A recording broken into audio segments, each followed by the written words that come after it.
자, 지난 시간까지 우리가 이 품사와 관련된 수업을 다 진행을 했어. 자, 학습해야 될 요소들을 다 배웠는데 오늘은 그걸 바탕으로 해서 이 형태소와 단어라고 하는 이 문법 단위가 어떠한 특성들이 있고 어떻게 처리해야 되는지 여기와 관련된 수업을 해볼 건데 일단 형태소의 정의부터 한번 봐볼게. 자, 일정한 뜻을 가지고 있는 가장 작은 말의 단위다. 이렇게 돼 있어. 근데 너희가 여기서 꼭 신경 써야 되는 게 아주 중요하게 신경 써야 되는 게 이 뜻인데 우리가 뜻 그러면 일반적으로 실질적 의미라고 하는 것이 떠오를 거야. 당연한 얘기인데 문법에서는 이 실질적 의미 외에도 우리가 형식적 의미라고 하는 게 더 있어. 이 형식적 의미라는 게 뭐냐면 문법적 의미고 그 문법적 의미라는 게 문법적인 기능을 얘기하는 거야. 그러니까 형태소에서 말하는 뜻이라고 하는 건 이 실질적 의미와 더불어 이 문법적으로 어떠한 역할을 담당한다면 그것은 전부 다 일정한 뜻을 가졌다라고 본다는 거야. 그래서 형태소 취급을 한다는 얘기지. 그래서 실질적 의미에다가 이렇게 형식적 의미까지가 다 더해진 것을 우리는 형태소라고 한다.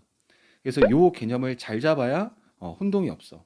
그래서 밑에 예문에 보면 하늘이 맑다의 이, 그 다음에 하늘이 맑다 할 때 이 맑다의 다, 이거는 조사고 이거는 어민데 선생님 조사나 어미는 뜻이 없는데 이 자체가 뜻이 없는데 왜 이건 형태소가 되나요? 이렇게 질문할 수 있다는 얘기야. 근데 이라고 하는 건 실질적 의미가 없지만 앞말에 하늘이 주어가 되게 만들어주는 문법적 기능을 했고 다도 막다라고 해서 이 다가 붙음으로써 문장이 종결되고 그다음에 평서문이 되고 그다음에 상대 높임을 실현한다라고 하는 문법적 기능이 있기 때문에 형태소로 취급을 한다는 얘기야. 그래서 형태소의 정의에서 꼭 중요한 건 이 뜻이라고 하는 것을 어디까지 뜻으로 보느냐 이걸 정확하게 숙지하는 게 형태소에서는 제일 중요해. 자, 그러면 형태소의 종류를 보면 종류가 나눠진다라고 하는 것은 그것을 나눌 수 있는 분류 기준이 있다는 얘기일 건데 첫 번째 기준은 이 자립성이야. 그 다음에 두 번째 기준은 의미. 여기서 말하는 의미는 실질적 의미인데 자, 자립성이 있냐 없냐 실질적 의미가 있냐 없냐에 따라서 형태소를 분류해. 그런데 자립성으로 갖고 나누면 이건 단어에서 다 나오지만 혼자 독립할 수 있다면 자립 형태소. 그 다음에 다른 형태소와 결합해야만 쓸 수 있다면 그건 의존 형태소라고 하는데 우리가 지금까지 배웠던 품사에서 보면 명사나 대명사나 수사 우리 이걸 체언이라고 배웠는데 체언은 전부 다 자립 형태소야. 그 다음에 관형사나 부사 이거는 수식어이라고 배웠는데 이 수식어도 전부 다 자립 형태소. 그 다음에 감탄사 독립언이라고 배웠는데 이 독립언도 자립 형태소야. 그래서 체언이나 수식언, 독립언은 자립 형태소고 관계언, 조사나 그 다음에 용언, 용언은 어간과 어미의 결합이니까 용언에서 어간 혼자 못 쓰요. 어미가 필요하잖아. 그 다음에 어미도 혼자 못 쓰요. 어간이 필요하잖아. 이렇게 각각 의존 형태소야. 그리고 문법적인 어떤 기능을 담당하는 문법 요소인데 품사의 개념은 아니지만 문법 단위가 접사라고 하는 문법 단위가 있기는 해. 근데 이 접사도 혼자 쓰이지 못하고 우리 접사도 얼핏 앞에서 봤는데 어근의 앞뒤에 붙어서 의미를 제한한다고 배웠거든. 그러니까 이것도 반드시 어근에 결합해야만이 쓰이는 거기 때문에 얘도 의존 형태소야. 자, 그래서 우리가 지금까지 배웠던 품사적인 지식들을 기반으로 해서 어떠한 품사들이 어느 자리에 자립 형태소냐, 의존 형태소냐, 어느 자리에 들어가느냐 이렇게 숙지를 해둬야 돼. 또 하나 기준은 의미인데 이 의미를 가지고 분류할 때는 실질적 의미가 있는 것을 실질 형태소, 실질적 의미가 아닌 문법적 기능을 담당하는 것을 형식 형태소 이렇게 처리해. 자, 그런데 우리가 자 명사, 대명사, 수사, 체언, 그 다음에 관형사, 부사처럼 수식언, 그 다음에 감탄사처럼 독립어는 모든 자립 형태소는 다 이렇게 실질 형태소가 되는 거야. 자립할 수 있다라고 하는 건 실적 의미가 있다는 얘기인 거니까. 그런데 의존 형태소 중에 이 어감 부분, 어감과 어비는 뜻으로 구별하는 개념이 아니라고 했는데 어간 자리에 단어의 실질적 의미를 담당하는 어근이 놓인다고 우리 배웠잖아. 그렇기 때문에 이 어근이 놓이는 자리인 어간은 실질적 의미를 담당하고 있는 부분이야. 그래서 모든 자립 형태소는 실질 형태소인데 의존 형태소 중에서 어간은 실질 형태소에 들어가게 되는 거야. 의존적이지만 실질 형태소.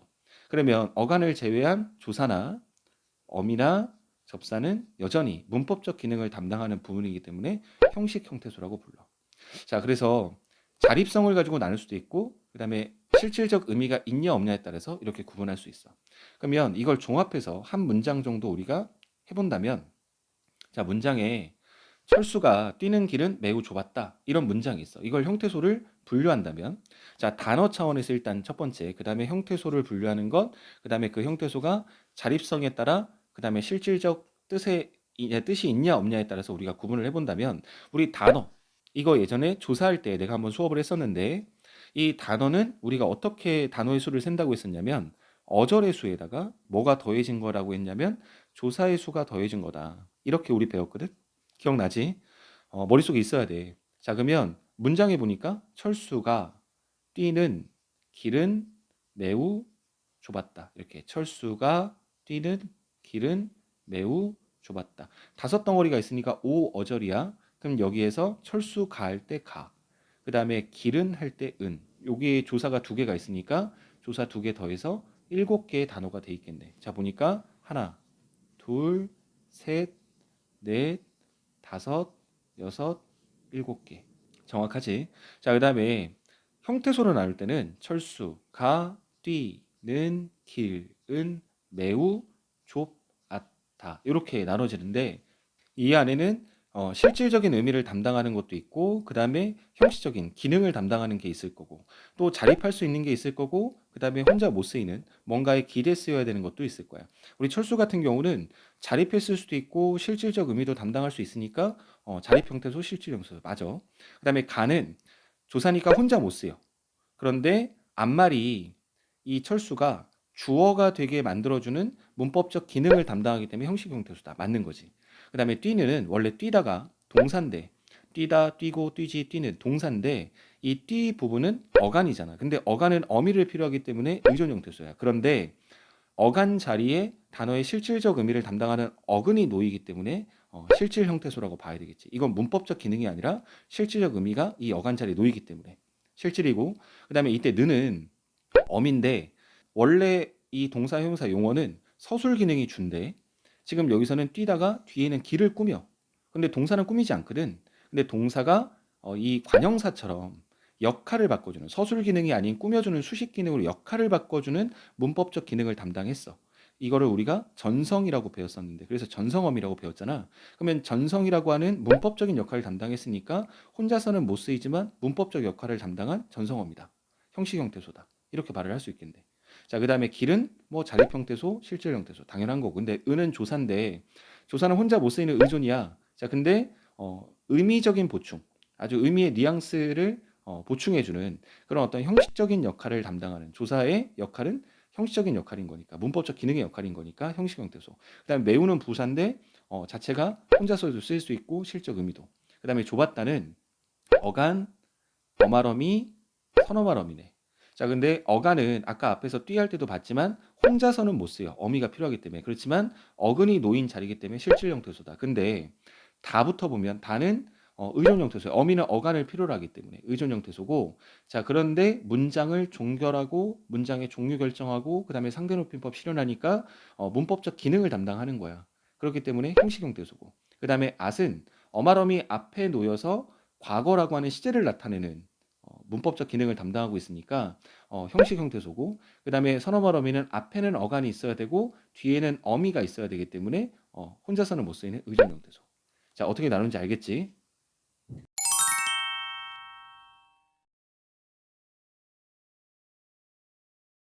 지금까지 우리가 형태소가 어떠한 분류 기준이 있고 그다음에 그 분류 기준에 따라 어떻게 나눌 수 있는지 자, 그래서 문장 가지고 우리가 한번 나눠봤어. 그런데 형태소를 분석할 때 엄청나게 중요한 이 세 가지를 잊어버리면 안 돼. 자, 형태소를 분석하는 과정에 너희들이 가장 많이 실수하는 것 중에 이 세 가지에 다 걸려 있어.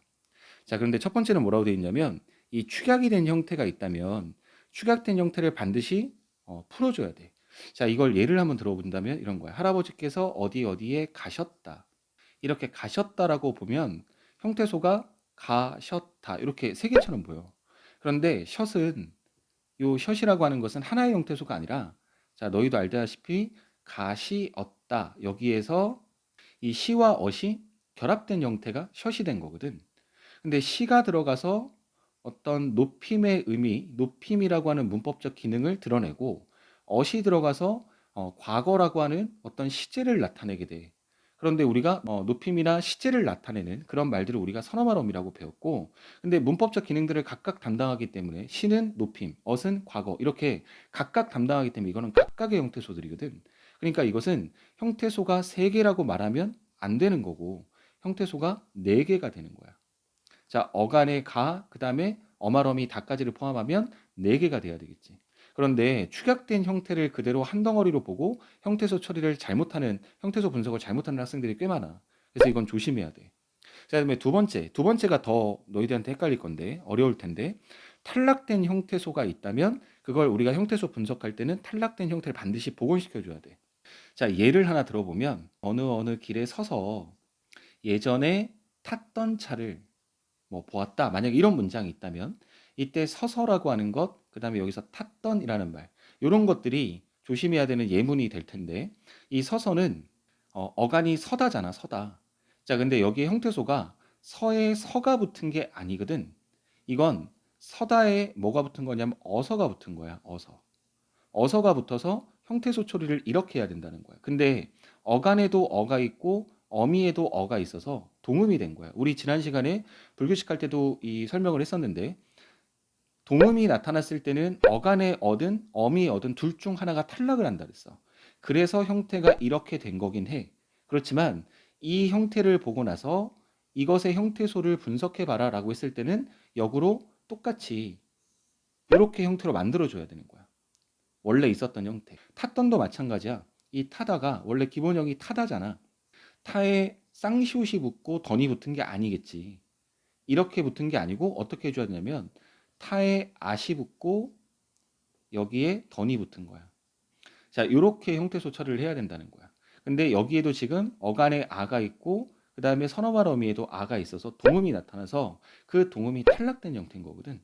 자, 그래서 이렇게 탈락된 형태소가 있다면 그것의 형태소를 분석을 할 때는 반드시 원래 형태로 복원을 해줘야 된다. 자, 형태소 처리할 때 굉장히 중요한 거야. 그러니까 머릿속에 염두에 둬야 되는. 그다음 마지막 사이시옷은 형태소가 아니다라고 했는데 이게 뭐 무슨 말이냐면 예를 들어 본다면 나뭇잎이라고 하는 이 단어가 있어. 그런데 우리가 의문론을 나중에 배울 때 사이소리라고 하는 걸 배울 건데 사이에 들어가는 소리 현상. 그 소리가 사이에 들어가서 첨가되는 현상인 거야. 근데 사이소리의 표지가 요 사이시옷이야. 그런데 사이시옷은 발음의 문제이기 때문에 형태소라고 말을 하지 않아. 단순히 발음의 문제지 어떤 문법적 기능이라든가 아니면 어떤 실질적 의미를 담당하는 부분이 아니야. 그래서 이 나뭇잎을 나무와 시옷과 잎 이렇게 나눠서는 안 된다는 거야. 이 시옷은 사이시옷은 형태소가 아니야. 단순히 발음 때문에 생겨나는 거지. 그래서 형태소 처리는 나무 플러스 잎 이렇게 해야 된다는 거야. 그래서 형태소를 분석할 때 주의사항 굉장히 중요해. 그러니까 형태소를 분석하는 과정에서 할 수 있었는데 어떤 실수들이 나오는 부분이 주로 이 부분에서 나와. 그래서 이 3가지는 중요한 공부가 되는 부분이니까 꼭 좀 신경 쓰고 숙제를 잘 해둬야 되는 부분인 거야.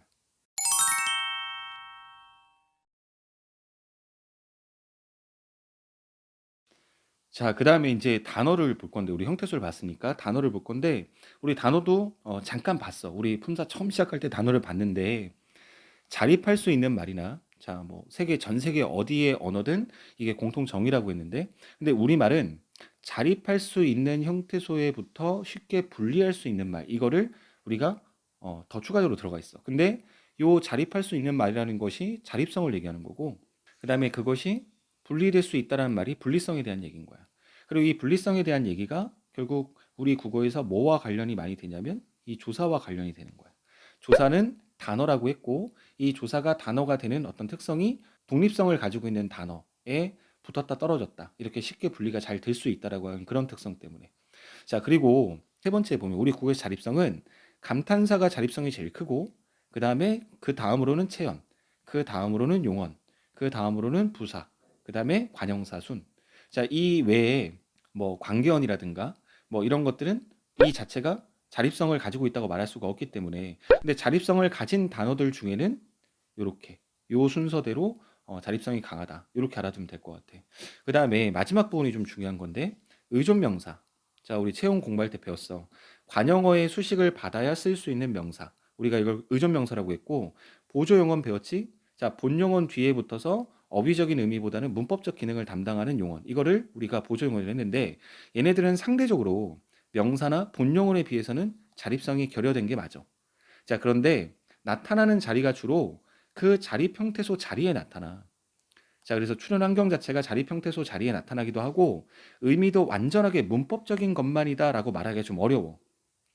그래서 자립어는 아니지만 자립어에 준하는 단어다. 그래서 준 자립어로 간주해서 단어로 분류한다 그랬어.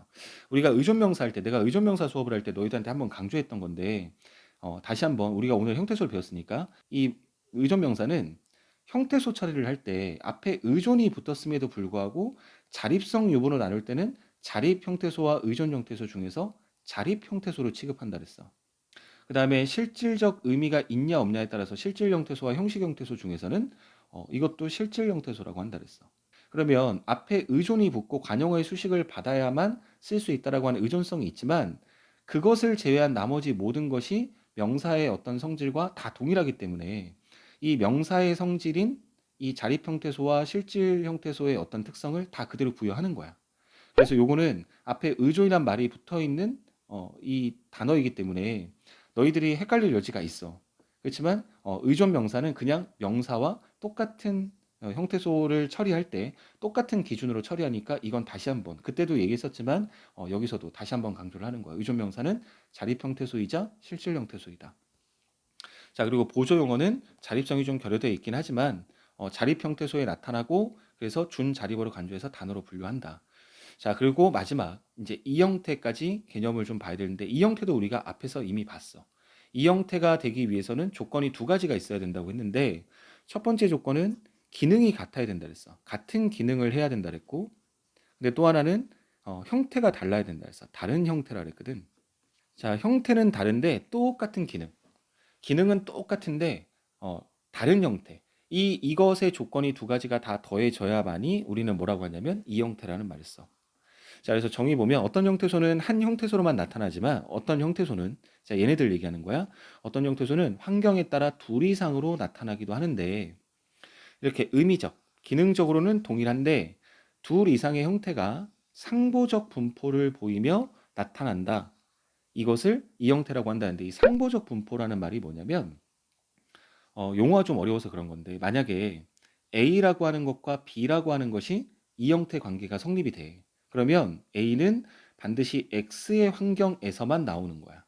그리고 B는 Y의 환경에서만 나오는 거야.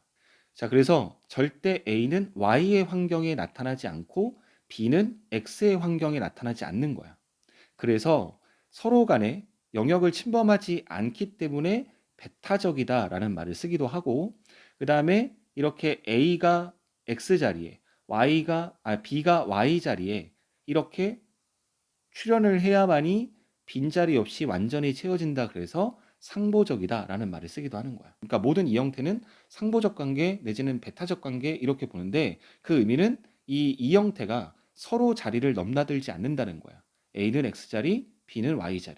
그러니까 절대 A는 Y자리에 가지 않고 B는 X자리에 가지 않는다. 이거를 우리가 상보적 분포, 배타적 분포라 그래. 그래서 이 개념 정도만 알아두면 될 것 같아. 그래서 이런 이 형태가 두 종류가 있어.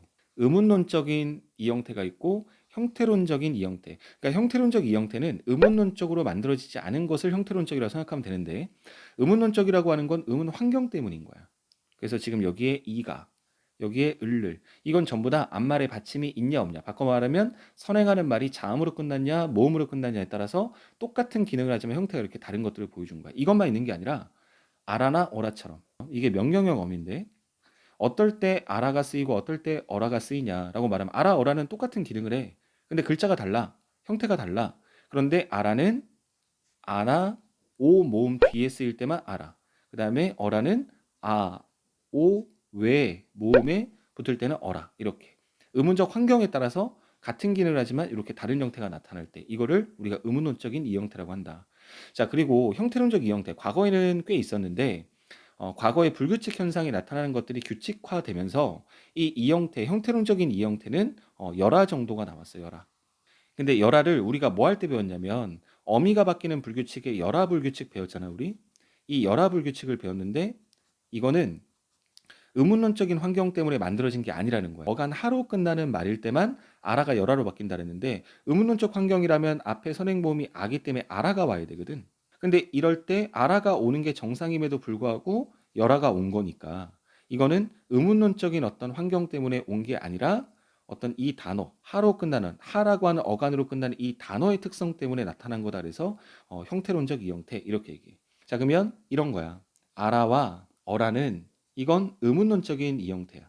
의문론적 이형태인데 요것들과 열아는 요 관계는 형태론적 이형태 관계다. 이렇게 보면 되겠지. 무슨 말인지 이해되지? 자, 어렵지 않을 거고. 자, 그래서 이 형태는 꼭 머릿속에 숙지해야 되는 건 같은 기능을 하면서 다른 형태가 돼야 된다. 자, 여기까지가 오늘 수업해야 되는 내용의 전부 다인데 오늘 형태소를 배웠기 때문에 형태소가 아주 작은 단위야. 근데 아주 작은 단위이기 때문에 너희들이 어떤 착각을 할 가능성이 많냐면 작은 단위고 별 볼 일 없는 단위처럼 그리고 쉬운 단위처럼 착각할 가능성이 많아. 근데 형태소는 쉽지 않아. 그리고 미시적일수록 훨씬 더 정교해야 되기 때문에 너희들한테 아주 많이 어려운 부분이 될 수도 있어.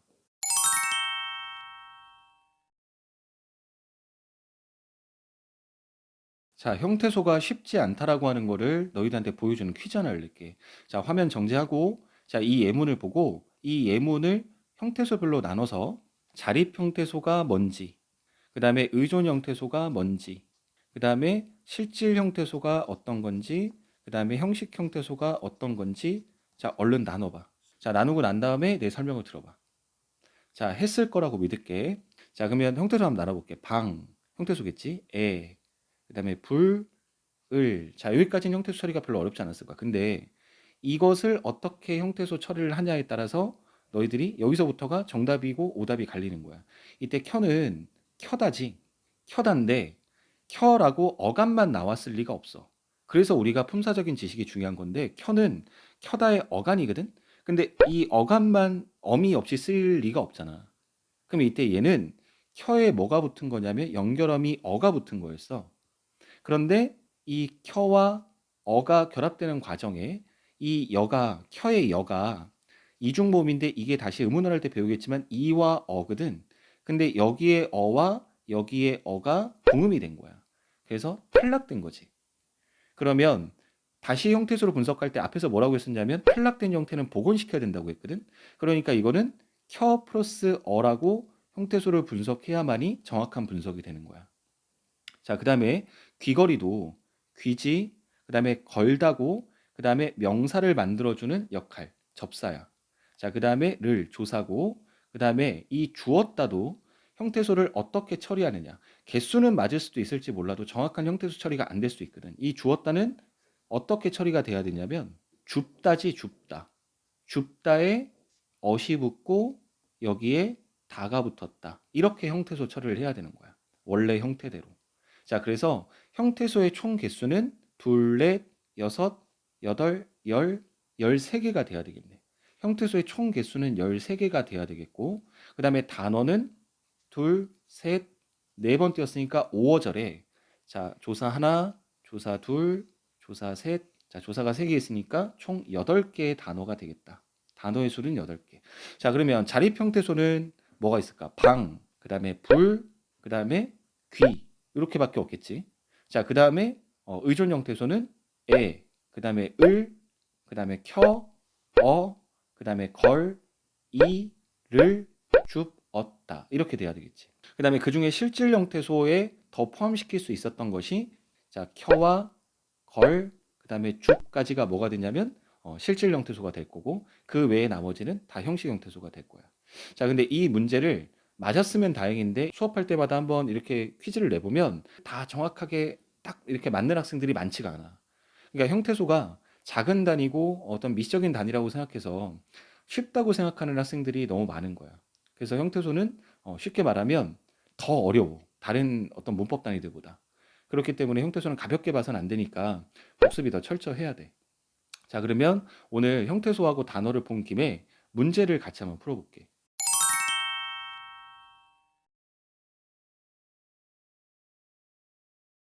자, 평가원에서 지금까지 딱 2번에 걸쳐서 형태소와 관련된 시험 문제를 냈는데 13학년도 수능에 첫 번째 문제가 있어요. 밑줄 친 말이 보기에 기억에 해당되지 않는 것을 따지는데 기억이 이 형태였어.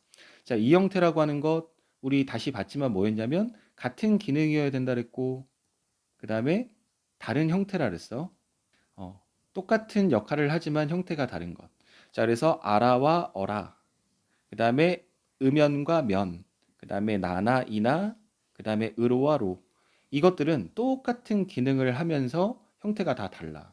그런데 애와 에서도 만약에 같은 기능을 하면서 형태가 다른 거라면 이 형태가 될 건데 예문을 보면 공연을 보러 우리는 광주에 왔다 그랬으니까 이 애 앞에 붙은 광주는 도착한 곳이야. 그런데 나를 만나러 친구들이 경주에서 왔다 그랬거든. 근데 에서라고 하는 말 앞에 붙어 있는 경주는 도착 지점을 얘기하는 게 아니라 출발 지점이 되는 거야. 그러면 형태가 다르다라고 하는 조건은 충족했지만 같은 기능을 한다라고 하는 이 앞의 조건이 충족되지 않았기 때문에 이 형태 관계가 될 수 없다. 1번이 정답이다. 어렵지 않지? 자, 그다음에 한 문제가 더 있었는데 2016학년도 수능 문제야. 자, 다음에 가에 들어갈 말로 가장 적절한 것.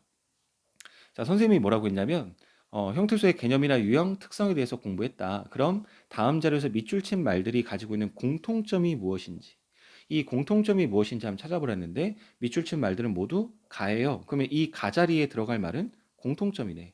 이 자료들을 다 포괄하는 공통점.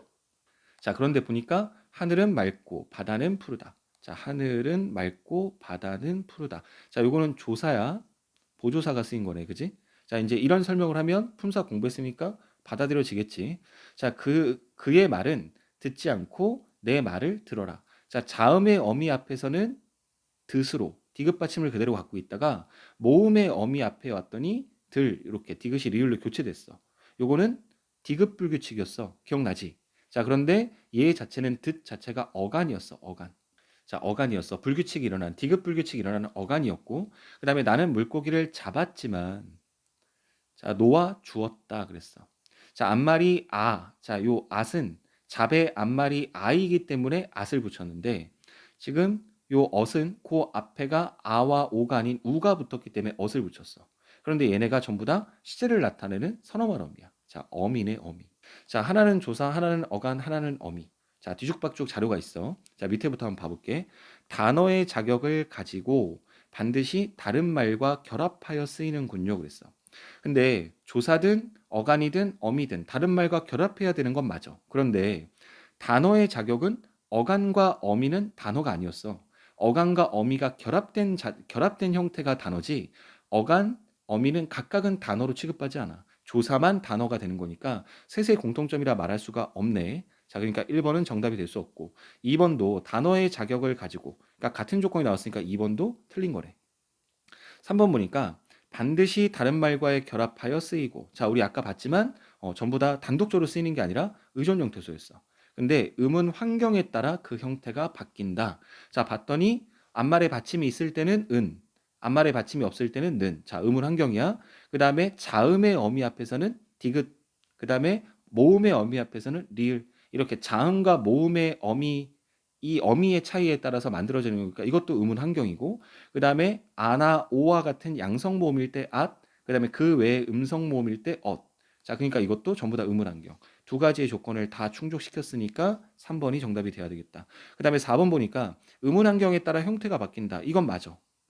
그런데 실질적 의미가 아니라 문법적 의미를 나타낸다고 했는데 조사나 어미는 문법적 의미가 맞지. 그런데 어간은 이 자리에 어근이 놓이기 때문에 문법적 의미라고 말하면 안 되고 실질적 의미를 나타낸다. 그렇기 때문에 셋의 공통점이라 말할 수가 없어. 그래서 4번은 정답이 될 수 없고 그다음에 5번에 실질적 의미가 아닌 문법적 의미를 나타내고 반드시 다른 말과 결합해야 된다는데 앞의 조건이 이미 4번에서 지워진 조건이기 때문에 1번, 2번과 4번, 5번은 정답이 될 수 없고 3번이 정답이 돼야 되겠네.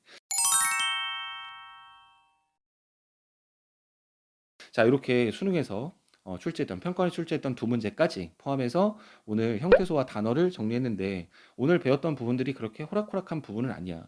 그리고 이것은 반드시 뭐와 또 연결되어 있냐면 품사적인 지식들과 다 연결되어 있어. 오늘 너희가 문제를 같이 풀면서 봤겠지만 품사적인 것들과 아주 밀접한 연관이 있어. 그래서 뗄래야 뗄 수가 없기 때문에 복습도 같이 해줘야 되고 여기에서 문제가 안 풀리고 이해가 잘 안 됐던 부분은 다시 품사 그 부분에 가서 학습을 해야 해. 자, 그래서 오늘 부분 어려웠던 부분이니까 쉬웠던 부분은 아니니까 복습 철저히 하고 다음 시간에는 단어의 짜임과 관련된 걸 할 거야. 그럼 다음 시간에 다시 보는 걸로 할게. 오늘 수업은 여기까지 할게. 고생했어.